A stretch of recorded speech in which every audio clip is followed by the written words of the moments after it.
Good afternoon and welcome to Quick Take Focus. I'm Jennifer Zabasaja. Tim Stenovic is off today. And I'm Shanali Bassick. Today on the show, we're talking about DeFi, what it is, why it's gaining an appeal, and what it means for the future of crypto.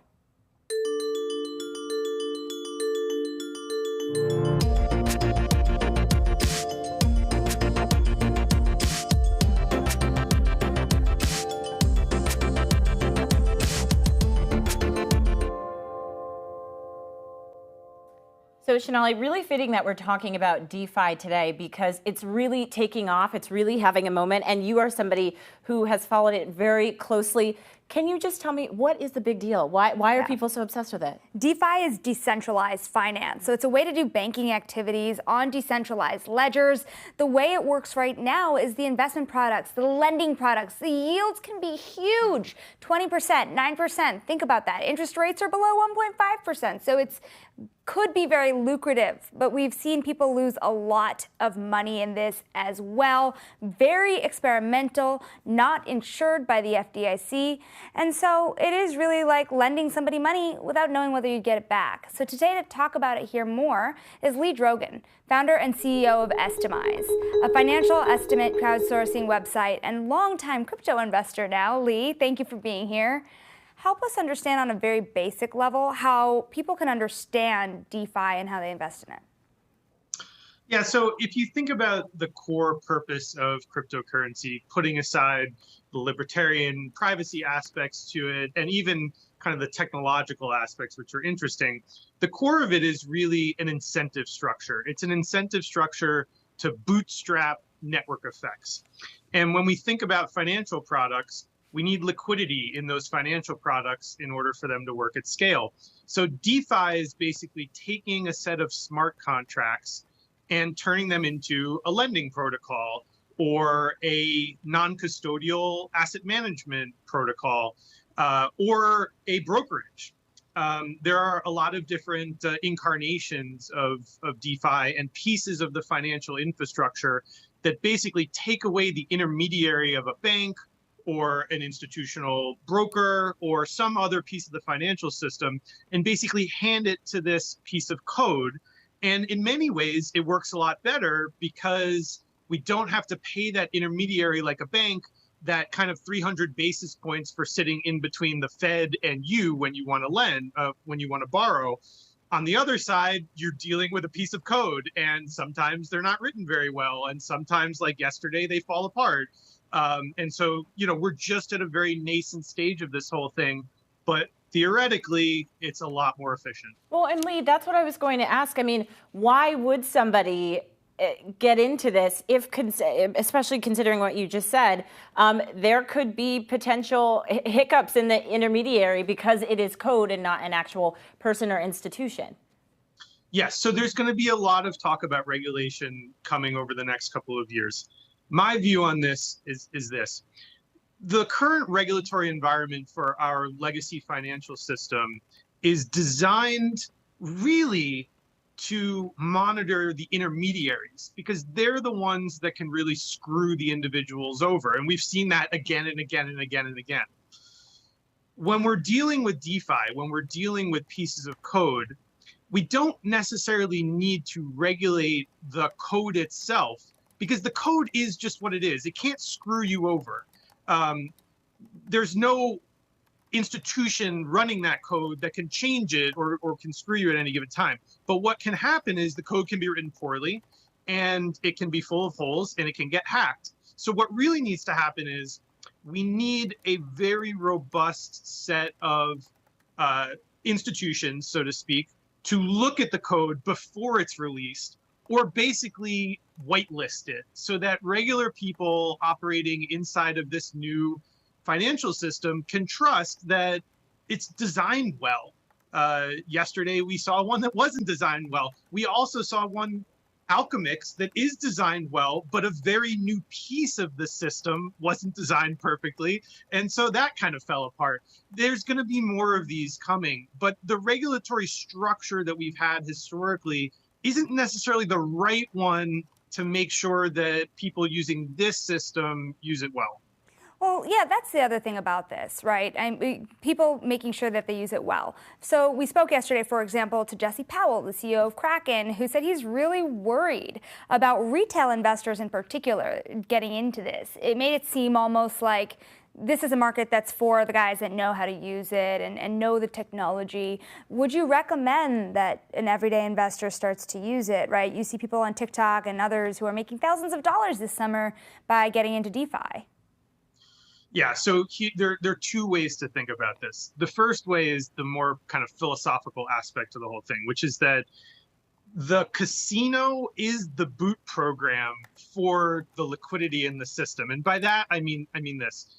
There's a lot of money to be made right now. Obviously, these protocols are nascent. They're growing. There's going to be a lot of money made in owning the protocols, and the yields are very high right now.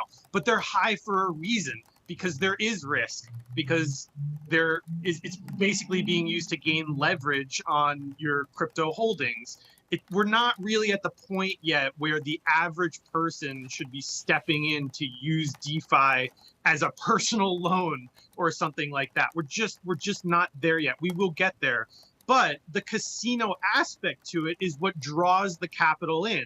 And when the capital comes in, then the institutions come in to play with that volatility. And once you get the institutions in, you get more liquidity. So it's a self-reinforcing kind of cycle there. There's a flywheel there that's important. So when people say, oh, it's all too volatile and it doesn't work because of that, my feeling is, no. The gambling, the casino is inherent in how you bootstrap the system. The other way to think about it, the more kind of tangible way, is that you need to really get into the guts of this system to understand how it works. So would I be putting my entire net worth in, basically a DeFi protocol to earn 7-8% yield? Absolutely not. But do I think it's smart for all individuals right now to get a, Ethereum wallet and play around with an amount of money that isn't incredibly significant to them to understand what's going on within these systems? 100%. I think that's an incredibly important thing that every investor and every consumer should be doing right now. So that's how everyday people should be thinking about it, Lee. I mean, doing sort of what you just signaled. Yeah, look, it's not even just everyday people. I have friends who are incredibly intelligent, but not financial oriented people. I've got, quantitative hedge fund PMs who I know that I'm kind of trying to usher through the understanding of this. And I have a little packet of links and instructions for them to go through. It takes about 4 to 5 hours total for them to set these things up and take out a loan on Aave and stake liquidity on Uniswap. And I think it's very important that they go through that, because what I see happen is when they start to actually play with the guts of this new banking system, they start to understand where the risks are. They start to understand why you shouldn't be throwing all of your money into one protocol. They understand what kind of due diligence you have to do when you are looking at lending to a protocol or taking out a loan or investing in one of the protocols themselves. The other thing that's happening here is that the liquidity in the actual trading system isn't great, because Uniswap, which is the biggest DEX, isn't necessarily designed, to handle the type of institutional trading that we all want to do. So there are new protocols like Hashflow that are getting all of the institutional market makers involved in providing that supply side liquidity. And there are these kind of second generation protocols that are being developed now for lending and other aspects of DeFi, whereas the first generation of these protocols were kind of designed by Silicon Valley hackers. Right. The second generation are kind of being designed by your X2 Sigma or Citadel people in a little bit more of an intelligent way. And we'll have one of those people coming up next with us too, so excited to get more into it. Lee, thank you for joining us, getting in on the ground floor, CEO and founder of Estimize.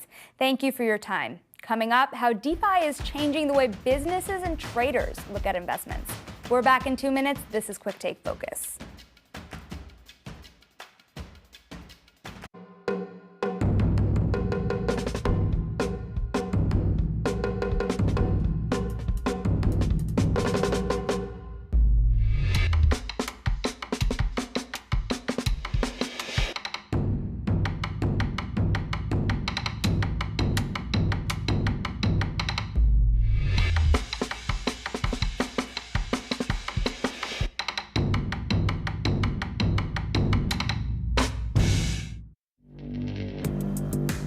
Access the financial world on demand.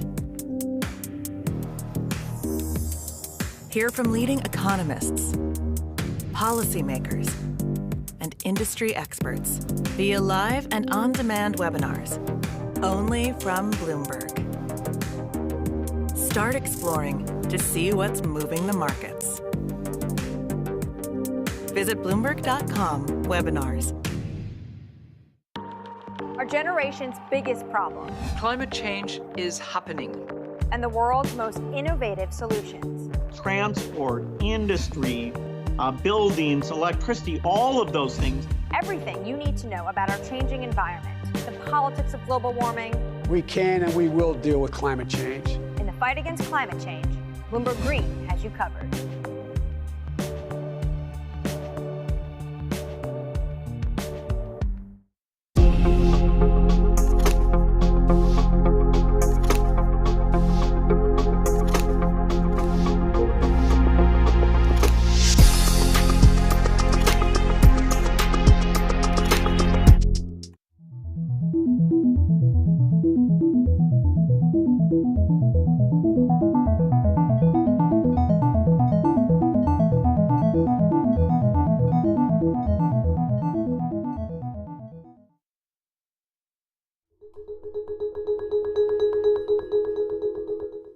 Welcome back to Quick Take Focus. I'm Shanali Basak. And I'm Jennifer Zabasaja. DeFi is catching the attention of so many people right now, one of which is Mark Cuban. He actually tweeted last night that he traded a DeFi token that crashed to zero. There's his tweet right there. Shanali, obviously there's a ton of risk involved with DeFi, as we just spoke with Lee about, but there's risk in all of crypto. Yeah, there's certainly risk in all of crypto, and DeFi is one of the corners with some of the greatest risks. Yeah. And if even Mark Cuban can lose that much money, then you sure know the average person can. It's just interesting, Jen. We see this as a place where even the biggest investors are saying maybe a watchdog may not be such a bad idea. Right, right. Here is John Wu. He's the president of Ava Labs, the company behind the blockchain platform Avalanche. Ava is an open source platform that allows users to create and launch highly decentralized applications. John, thank you for being here. Now, pleasure. Thank you for having me. How is DeFi changing things for traders and businesses who are looking to get into it? So for traders, they are astonished by the yields that they can see right now in the DeFi world. We're talking about double-digit yields. First is if you put your money into a bank account, you're getting actually negative yield with the inflation. So you're actually losing purchasing power. So that yield is very attractive to a lot of individuals if they want to take on the risk and go into the DeFi landscape. John, why would they want to take on this risk? Well, so there's two ways to look at it. From a trader perspective, you're willing to take it because you think that you know more about how to do risk management than the average person. So the reason why there's more yield in the DeFi ecosystem, part of the reason, is because they've cut out the intermediaries. So it's more of a P2P situation. And when you cut out those intermediaries, you're able to capture more of the reward. In the traditional financial system, there are intermediaries there for compliance, for regulation, for facilitation, and other services. So effectively, each one of those intermediaries actually take a piece of your reward. So the end product that you get is a low yielding product, take inflation out of it for now. But that's probably a safer and easier to use product. So you can be the person who wants a lower yield, but have the insurance of a big bank behind you, or you can say, I want that double-digit yield and I will take the risk myself. So that's from the trader's perspective. But from an investor's perspective and from an operator's perspective like myself, and I've been in both sides of the ledger. I was a tech investor and part of my career before I became an operator and president of Ava Labs.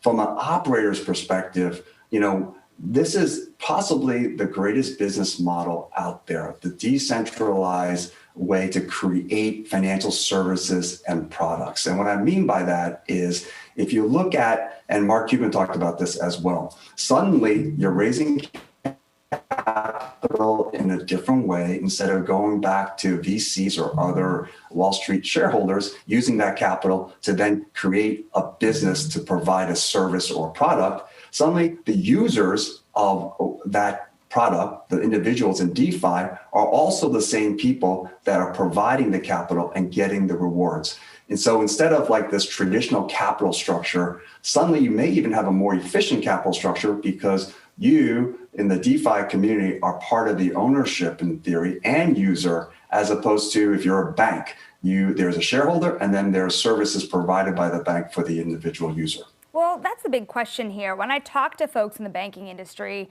a lot of the time they hate this, right? This is something that over many years, if nothing goes really wrong, could really create a lot of competition for the banking industry. Do you think that the traditional financial players will start to get in this world in some sort of bigger way? The traditional financial players are, at least individually, already getting into this world and trying out the rails, if you will. Again, their first enticement into it is yield. They're looking for the returns. But they, like myself, get fascinated with potentially where the business models can ultimately go to. Mark Andreessen was famous for saying software will eat up the world, meaning it will make workflows more automated, replace people in the process by being automated.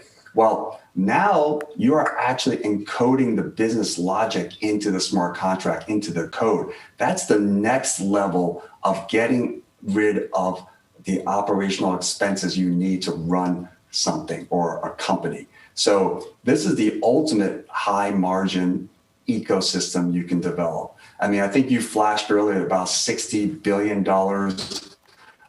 trap value in the DeFi landscape. That's fluctuated anywhere from 60 to 250, depending on the prices of it. But if you call about 150 on average over the last couple of months, the interesting thing there is, like, if you look at some of the banks out there, Capital One has 400 million of assets there, and they generate about $29 billion of revenue, and they have net income about 2.7, so a little less than 10% operating income. Suddenly, you have an ecosystem that one day can grow as big as Capital One and potentially get those types of revenues, but it's like 90% margins instead of 10% margins. And, real quick here, John, I'd love your perspective on whether you think that there needs to be regulation in this space.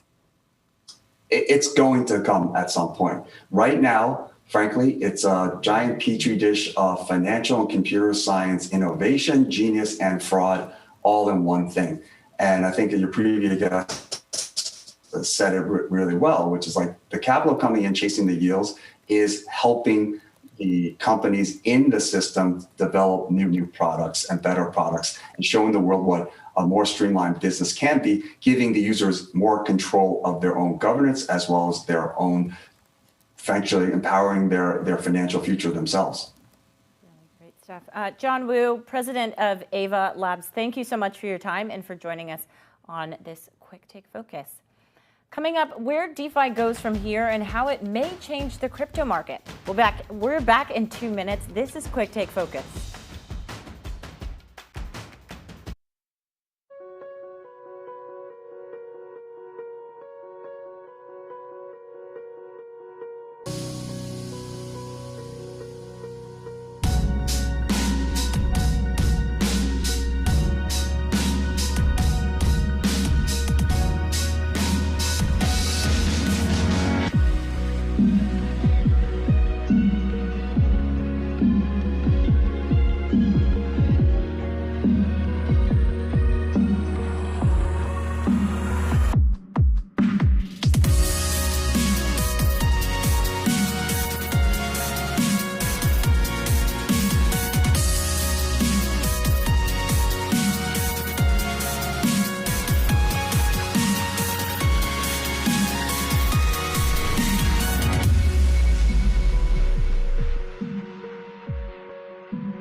Generation's biggest problem Climate change is happening.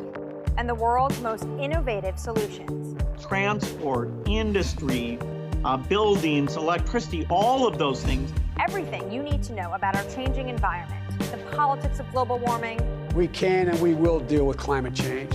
In the fight against climate change, Bloomberg Green has you covered.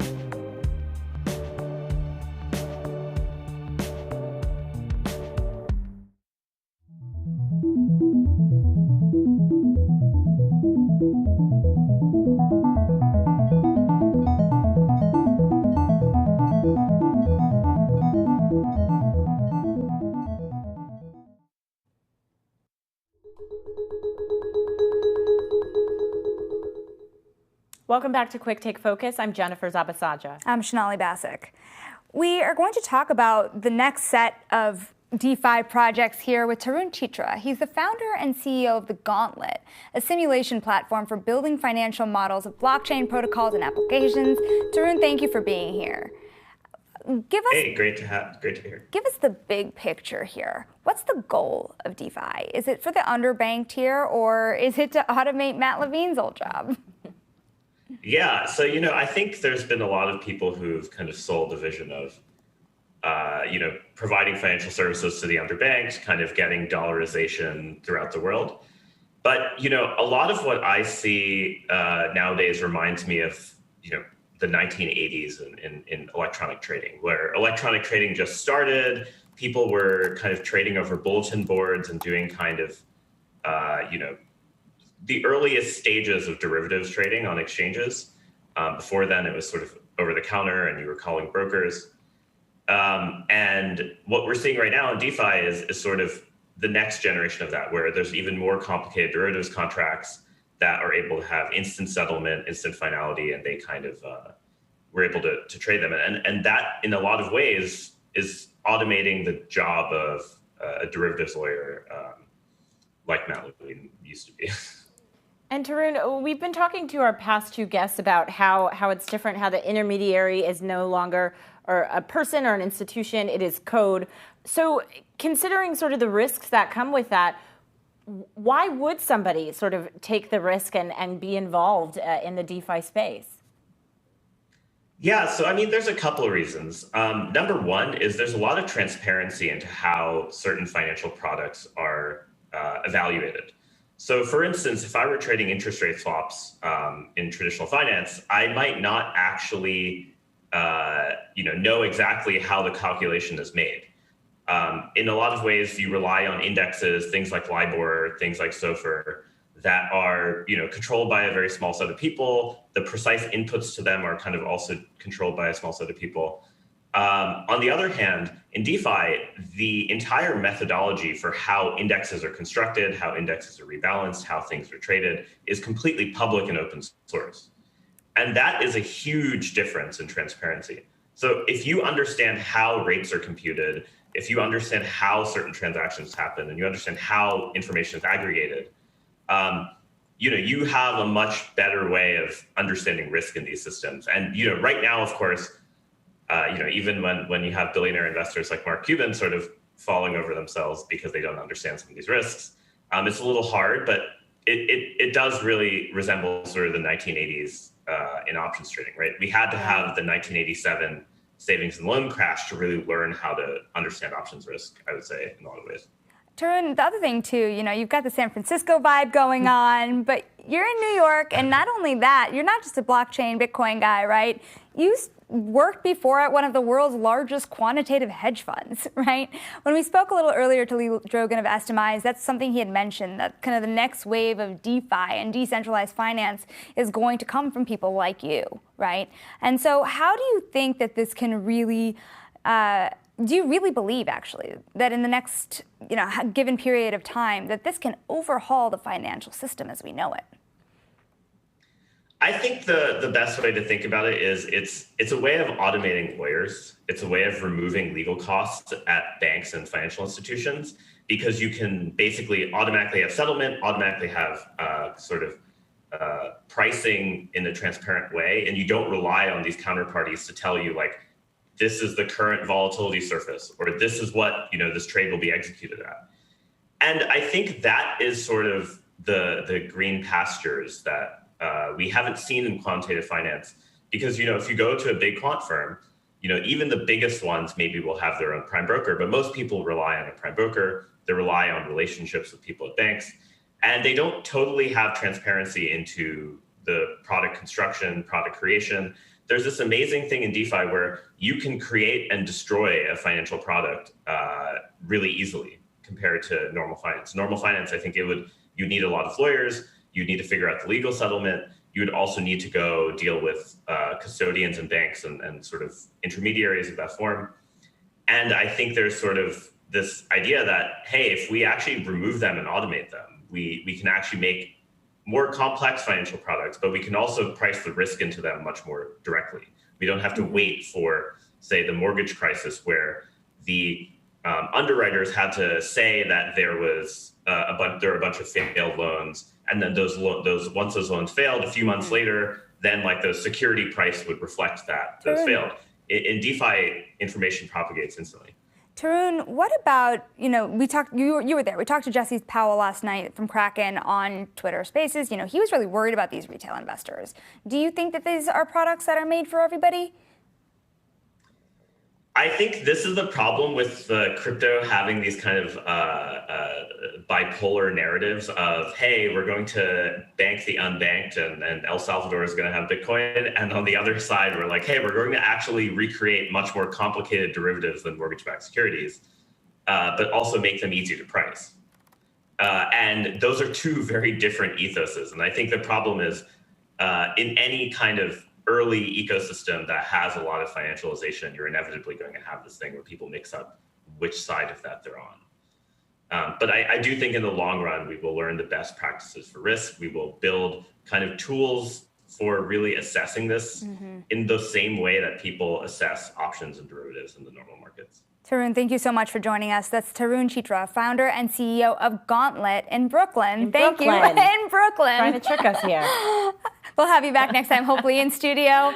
Jen, I can't wait to keep watching how this industry takes off, the tensions that are going to be built in, the money that's made, the money that's lost. The money that's lost. Things go to zero quickly. The risk associated with it. There's a lot there, Shonali. And it's really interesting that we had all those guests on to talk us through them all. Yeah, absolutely. Yeah, all right. And that's going to do it for us today for Quick Take Focus. I'm Shonali Bassett. And I'm Jennifer Zapasanta. You can always dive into the top stories at Bloomberg.com or at Quicktake on social media.